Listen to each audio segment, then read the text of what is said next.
Okay, so earlier this week, the new season of King of the Hill dropped. And I think this is season 15, and the first season of the reboot was 14. In my head, it's just easier for me to think that this is season 2 of the reboot.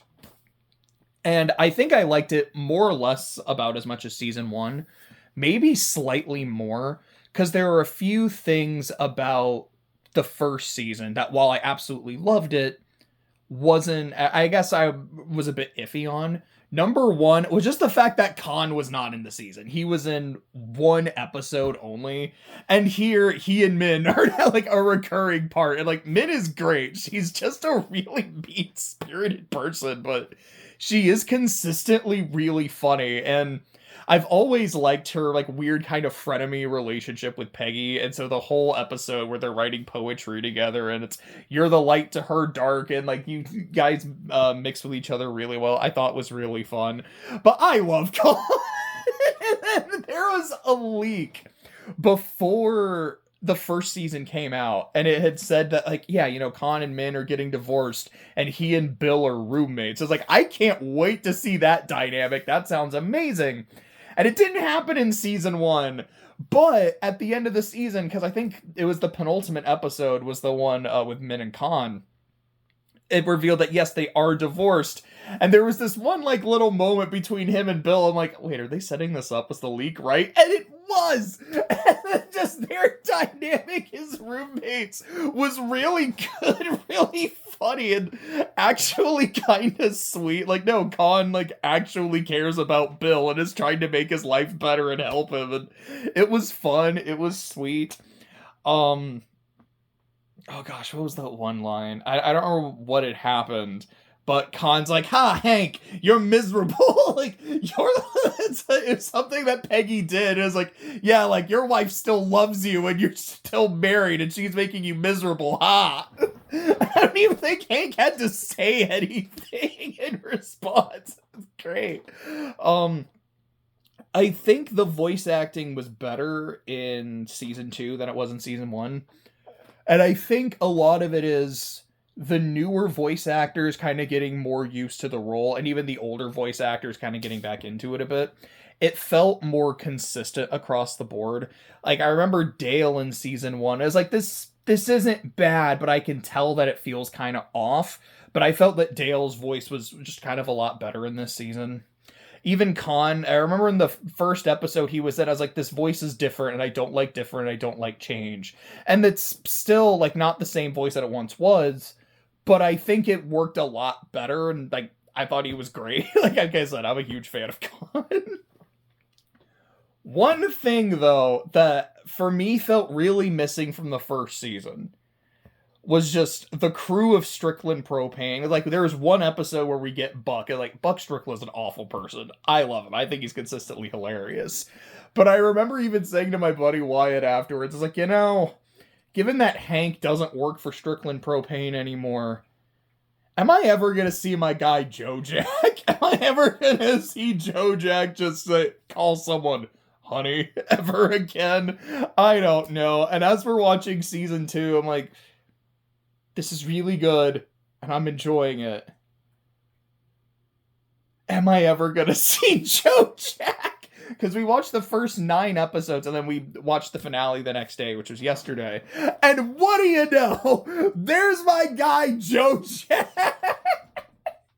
And I was low-key really excited for that.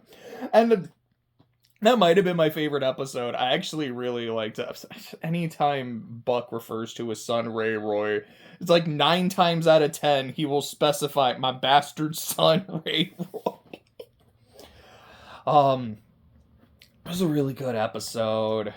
I just really love Bobby. He's just such a likable kid. I'm like, oh right, he's only 21 and he owns his own restaurant. Now, granted, you know, he has to deal with like, what's the name of Chainsaw? I think it was Ted. I don't remember their last name, but like, you know, he has to deal with like his investor and all of that, which I feel like was a really heavy thing in the first season. Here, it's really only 1 episode. Like, I'm not the biggest fan of Chain, but I think in small doses, like this 1 episode, he was really funny.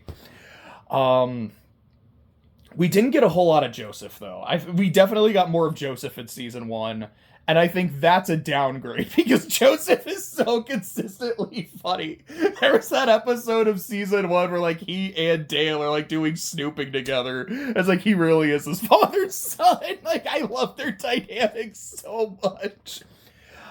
We didn't get a lot of John Redcorn. I think he was only in one scene, and I don't think that's a downgrade. I'm never the biggest fan of John Redcorn, but that episode last season with the horse, like, that was great. I absolutely loved it.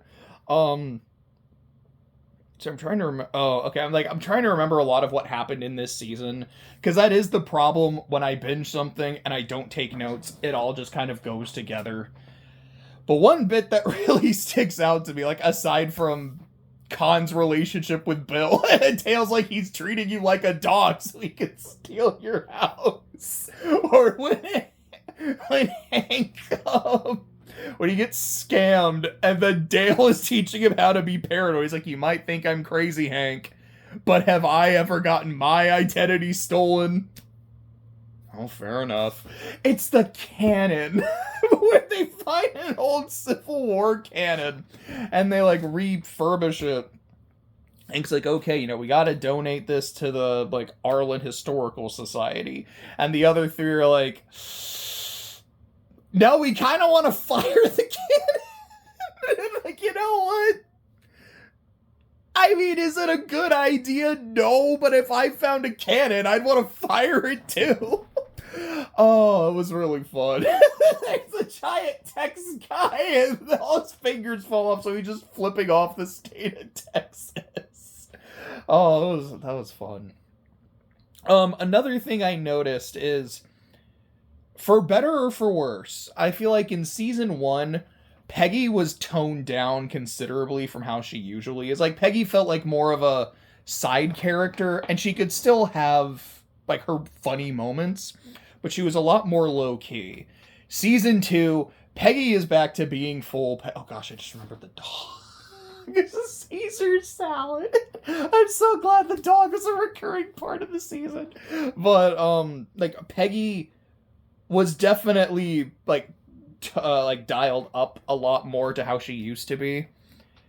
And as someone who kind of appreciated her being low-key in season 1, I didn't realize how much I missed just full tilt Boogie Peggy Hill. She is so ding-dang funny throughout this season. As far as I'm concerned, the King of the Hill reboot is 2 for 2. Like, it's still really good. It is consistently funny. I don't know if there's going to be a 3rd season. I'm going to assume so. I feel like if not, this is actually a really good episode to end on. But if there is a season 3, I'm going to be expecting similar quality, and I'd be shocked if I didn't get it.